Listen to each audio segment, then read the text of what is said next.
Salut tout le monde, j'espère que vous allez bien les amis, on est parti pour la vidéo du jour. Aujourd'hui c'est jour de Classico, demi-finale de Coupe du Roi. Ce soir 21h au Bernabéu, le Real Madrid reçoit le FC Barcelone. Donc évidemment on se retrouvera à l'issue de la rencontre pour un débrief de ce Classico. C'est déjà le troisième de la saison et on en aura encore, on le rappelle, deux dans les prochaines semaines. On continue avec les deux unes des quotidiens madrilènes. Le quotidien AS qui titre Recopa, donc comme on vient de le dire, c'est le troisième Classico de l'année, c'est le deuxième en coupe, puisqu'il y a à peine 2 mois, le Real et le Barça se sont affrontés en Super Coupe d'Espagne. Ça avait souri largement aux Catalans qui avaient dominé la rencontre et qui s'étaient imposés 3-1. On continue avec cette fois-ci la une du quotidien Marca qui titre Estos partidos escriben la historia. Ce genre de match écrivent l'histoire, avec du côté gauche de cette une de Marca Eduardo Camavinga avec ses 20 ans et puis un tout nouveau poste de titulaire. Camavinga est à la recherche du dernier trophée qui lui manque depuis qu'il est arrivé au Real à l'âge de 20 ans. Il a déjà presque tout gagné, sauf la Coupe du Roi. Ça pourrait peut-être arriver dans quelques semaines. Et du côté du Barça, Sergio Busquets, qui a de très très grandes chances d'être titulaire ce soir et qui va vraisemblablement devenir le joueur qui aura disputé le plus de Classico. En l'occurrence, ça sera 46 pour le milieu de terrain espagnol. On continue avec les informations qui arrivent tout droit de la séance d'entraînement de la veille. David Alaba s'est exercé un petit peu sur le terrain et aussi en salle. Ferland Mendy, lui, est resté à l'intérieur des installations. On regardera le groupe du Real, le groupe du Barça et les compos dans quelques minutes. On va tout de même regarder aussi les quelques déclarations de Carlo Ancelotti hier en conférence de presse. Premièrement, il nous dit qu'il faut avoir de la personnalité et du courage pour faire un match complet. Le Barça, c'est une compétition différente contre un concurrent qui est très fort. Ce sera un bon match, je pense que les fans vont apprécier. C'est un match qui prendra 180 minutes. Pour arriver en finale, oui, il y a cette dimension particulière des demi-finales de la Coupe du Roi. On rappelle que ça se joue sur 2 manches. Match aller, match retour. Le match aller au Bernabéu et le match retour au Camp Nou dans quelques semaines. Ensuite, il revient aussi sur la défaite en Supercoupe d'Espagne face aux Catalans il y a à peine 2 mois maintenant. Il nous dit en Supercoupe, nous avons manqué d'engagement, de force, beaucoup d'erreurs individuelles et on ne va pas les reproduire demain. Nous sommes sur le point de gagner une compétition importante. Il est vrai que la Coupe du Roi est une compétition qui au début n'est pas très importante, mais quand tu es en demi-finale, c'est autre chose. Quand on arrive à ce stade de la compétition, avec un titre qui est proche, la Coupe du Roi devient importante. Oui, on va pas se mentir, quand au début de l'année on veut gagner les 6 titres, il faut être juste lucide, hein, les amis.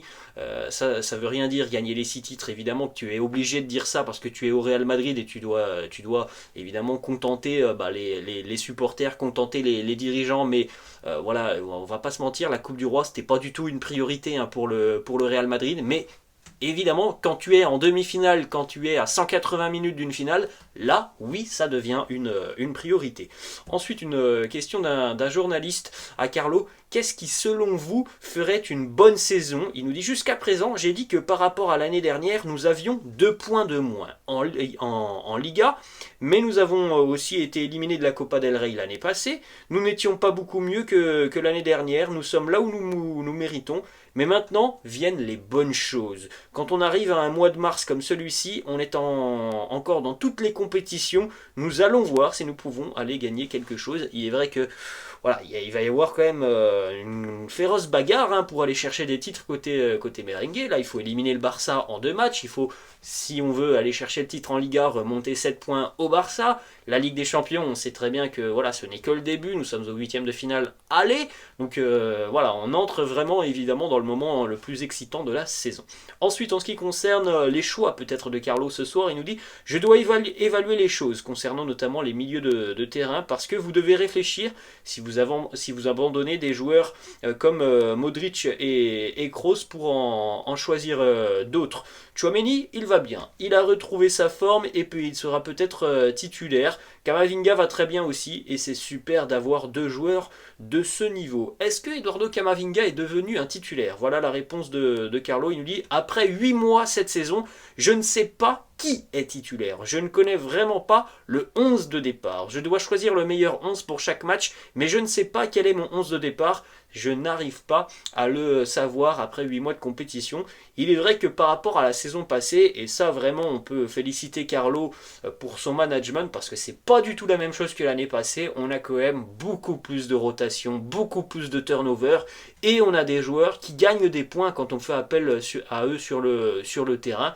Par exemple, voilà, Dani Ceballos, Eduardo Camavinga, Rodrigo qui a pris encore un petit peu plus de temps de jeu que l'année passée. Et ça, évidemment, c'est très très positif. Ensuite, est-ce que le Real est dépendant de Vinicius? Il nous dit une Vinicius dépendance, c'est un aspect positif. Vinicius est l'un des meilleurs joueurs au monde. Être dépendant de lui, c'est juste normal. Petit mot aussi en ce qui concerne Benzema, il nous dit Karim nous a beaucoup aidé. J'espère que nous pourrons encore le remercier de son apport cette année aussi. Un moment décisif de la saison arrive et avoir Karim, c'est se donner encore plus de possibilités de remporter des titres. Voilà, on le sait. Alors le mois de mars, voilà, c'est le grand début de ce sprint final et comme on le voit déjà depuis quelques semaines maintenant.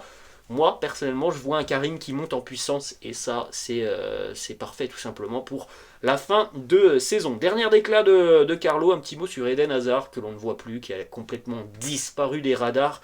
Il lui dit Hazard, il va bien, il s'entraîne constamment, il veut obtenir des minutes. J'espère qu'il pourra les obtenir lors des prochains matchs. Allez, on va continuer les amis donc avec les deux groupes du côté du FC Barcelone. Alors comme on l'avait évoqué déjà en début de semaine, hein, on a 3 absences importantes côté catalan. Lewandowski, Pedri et Dembélé. Ansu Fati, lui était incertain depuis 48 heures. Il est finalement dans le groupe, mais attention, on regardera évidemment attentivement la composition de Xavi ce soir parce que voilà, on a par exemple du Ansu Fati qui est assez incertain en ce qui concerne une place de titulaire. On enchaîne avec cette fois-ci le groupe du Real avec donc la présence de Rodrigo, on en avait parlé là aussi hein, depuis le début de semaine et puis après les absences habituelles hein, côté Real, à savoir David Alaba et Ferland Mendy. On va continuer et terminer d'ailleurs les amis avec les compositions d'équipes probables. Premièrement la composition du quotidien As, on retrouve donc Thibaut Courtois dans les buts, Rudiger et Militao en charnière, Carvajal à droite, Nacho à gauche, Kroos, Camavinga, Modric milieu de terrain et puis donc en attaque Vinicius, Benzema, Fede, Valverde. Vous pouvez jeter un petit coup d'œil aussi la composition du Barça, le quotidien As qui nous propose donc Ter Stegen dans les buts, Koundé, Christensen en charnière, Baldé à gauche, Araujo à droite, bon, c'est assez surprenant, De Jong, Busquets, Gavi au milieu de terrain et puis en attaque Sergi Roberto, ailier gauche, Ferran Torres numéro 9, Rafinha à droite. Donc évidemment hein, les 3 absences du côté du Barça font que Xavi va devoir composer un petit peu avec une équipe expérimentale hein, parce que si on retrouve par exemple du Sergi Roberto à gauche, Ferran Torres numéro 9, voilà, c'est pas forcément les piliers de l'équipe qui vont jouer à leur poste. Ensuite, on termine donc avec la composition cette fois-ci du quotidien Marca. Courtois dans les buts, Rudiger, Militao, charnière, Carvajal à droite, Camavinga à gauche. Donc Camavinga à gauche alors que As nous proposait Nacho. Au milieu de terrain, Kroos, Tchouaméni, Modric. Et donc en attaque, Vinicius, Benzema, Valverde. Du côté du Barça, Ter Stegen, Christensen, Koundé, Araujo à droite, Baldé à gauche, De Jong, Busquets, Roberto au milieu de terrain, Rafinha, Ferran, Gavi à l'ailier gauche. Je pense que c'est plutôt dans ce style qu'on verrait le Barça ce soir. Donc voilà les amis, la fin de cette vidéo, j'espère que ça vous a plu. N'hésitez pas, comme d'habitude, à lâcher un petit pouce bleu. N'hésitez pas non plus les amis à vous abonner à la chaîne.